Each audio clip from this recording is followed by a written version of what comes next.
بسم اللہ الرحمن الرحیم۔ السلام علیکم۔ کیا آپ کے پیریڈز وقت پر نہیں آتے؟ آپ کا بھی وزن بہت زیادہ بڑھ رہا ہے، چہرے پر دانے نکل رہے ہیں؟ یہ سب جو علامات ہیں ہو سکتی ہیں پی سی اوز کی، لیکن گھبرائے نہیں۔ آج ہم جانیں گے اس ویڈیو میں کہ پی سی اوز کیا ہے، اس کی اصل وجہ کیا ہے، اور ہومیوپیتھک اس کا علاج بھی آپ کو بتائیں گے، اور کچھ قدرتی طریقے بھی آپ سے شیئر کریں گے۔ پی سی اوز کیا ہے؟ سب سے پہلے اس پہ بات کرتے ہیں۔ پی سی اوز ہے پولیسسٹک اووری سنڈروم، یعنی کہ پی سی اوز یہ ایک ہارمونی مسئلہ ہے۔ بیضادانی میں سسٹ بن جاتے ہیں، ہارمون امبیلنس ہو جاتے ہیں اور پیریڈز irregular ہو جاتے ہیں۔ بعض عورتیں ان چیزوں پہ غور نہیں کرتی ہیں۔ اپنی علامات کو سمجھیے، جانیے۔ بیضادانی میں سسٹ ہو جانا یہ بہت مسئلہ کرتا ہے، اس میں پریگننسی بھی نہیں ہوتی، اور بعض دفعہ ایکٹوپک پریگننسی ہو جاتی ہے، تو بڑے مسائل ہوتے ہیں، ان کا علاج بہت ضروری ہوتا ہے۔ پی سی اوز کی علامات کیا ہیں جن سے آپ جان سکتے ہیں کہ آپ پی سی اوز میں مبتلا ہو چکی ہیں؟ وہ ہے پیریڈز کا بے قاعدہ ہونا۔ سب سے پہلی علامت ہے اس کی، وزن بڑھنا شروع ہو جاتا ہے، چہرے پر دانے نکلنے شروع ہو جاتے ہیں، بالوں کا گرنا سٹارٹ ہو جاتا ہے، اور غیر ضروری بار فیشیل ہیئر گروتھ کرنے لگتے ہیں۔ یہ علامات ہوتی ہیں جن کو دیکھ کر آپ کو سمجھ جانا چاہیے کہ آپ پی سی اوز میں داخل ہو چکی ہیں۔ پی سی اوز کی جو اصل وجوہات ہیں وہ ہیں غلط خوراک، جیسے کہ ہم ایسی چیزیں کھاتے ہیں جس سے یہ ڈیولپ ہو جاتی ہیں۔ سٹریس اس کی بہت زیادہ بڑی وجہ ہے، کیونکہ پریشانی دماغ کے ساتھ جڑی ہوئی ہے، اور ہارمونز کا سسٹم بھی سارا مائنڈ کے ساتھ جڑا ہوا ہوتا ہے۔ تو جب سٹریس لی جاتی ہے تو اس طرح کی غیر معمولی تبدیلیاں جسم میں رونما ہونے لگتی ہیں۔ انسولین ریزسٹنس ہے، اگر کسی کو مسئلہ ہے انسولین ریزسٹنس کا تو بھی یہ ڈیولپ ہو جاتی ہیں۔ ایکسرسائز کی کمی ہے، جیسے ہم کہتے ہیں کہ ہم تو روزمرہ اتنا کام کرتے ہیں تو ہمیں ایکسرسائز کی ضرورت نہیں ہے۔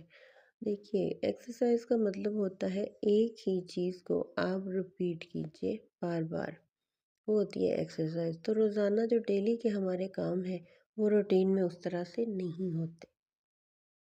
یاد رکھیں، یہ بیماری نہیں ہے، یہ ایک لائف سٹائل ڈس آرڈر ہے۔ تو اگر ہم لائف سٹائل کو چینج کریں تو ہم ٹھیک ہو سکتے ہیں۔ دوا ہمیشہ ڈاکٹر کے مشورے سے لینی چاہیے، لیکن مشہور ہومیوپیتھک ادویات جو اس میں دی جاتی ہیں وہ ہے پلسٹیلا، پیریڈز لیٹ ہوں، جذباتی مزاج ہو، اس کو دی جاتی ہے۔ سیپیا دی جاتی ہے ہارمونی امبیلنس کے لیے، تھکن اور چڑچڑاپن کے لیے سیپیا یوز کی جاتی ہے۔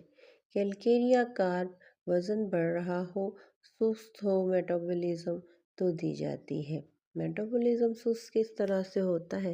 اگر پخانہ آپ کو روٹین کے ساتھ نہیں آ رہا اور ٹائم آگے پیچھے ہو رہا ہے، اور رگ پخانہ آ رہا ہے، یا پھر دو دن آ ہی نہیں رہا، تو اس کو کہتے ہیں سست میٹابولزم۔ میٹابولزم ہماری انتڑیوں کا سسٹم ہے جو کہ ہمارے جسم میں پخانے کو جسم سے خارج کرنے کا کام کرتا ہے۔ تو جس کا میٹابولزم اچھا ہوتا ہے وہ جو ہے وہ کبھی بھی موٹا نہیں ہو سکتا، وہ شخص، اس کی صحت درمیانی رہتی ہے، یا پھر وہ کمزور ہوتا ہے۔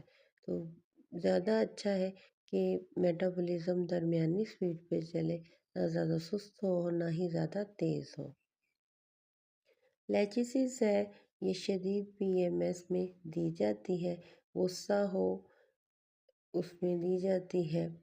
تو ہومیوپیتھک دوائیوں کے اثرات بہت اچھے ہیں، ان کا کوئی سائیڈ ایفیکٹ نہیں ہے، اس کو آپ یوز کر سکتے ہیں۔ اب آپ کو قدرتی علاج اور آپ کے لائف سٹائل کے بارے میں کچھ بتائیں گے کہ کس طرح سے آپ نے اپنا لائف سٹائل رکھنا ہے۔ روزانہ آپ نے واک کرنی ہے، یوگا کرنا ہے۔ واک آپ نے 30 منٹ کے لیے کرنی ہے۔ چینی بالکل کم کر دیں، سبزیاں اور پھل زیادہ کھائیں، پانی زیادہ پئیں۔ صرف دوا نہیں، اپنی عادتیں بھی بدلیں، کیونکہ عادت بدلنے سے انسان صحت مند ہونا شروع ہو جاتا ہے۔ یہ کوئی پی سی او ایس لا علاج مرض نہیں ہے، صحیح علاج اور اس کا صحیح لائف سٹائل جو ہے اس کو مکمل ٹھیک کر دیتا ہے۔ اگر آپ کو ویڈیو پسند آئی ہو تو ویڈیو کو لائک کریں، شیئر کریں اور چینل کو سبسکرائب کریں۔ اپنا اور اپنوں کا خیال رکھیے گا، تو میں یاد رکھیے۔ اللہ حافظ۔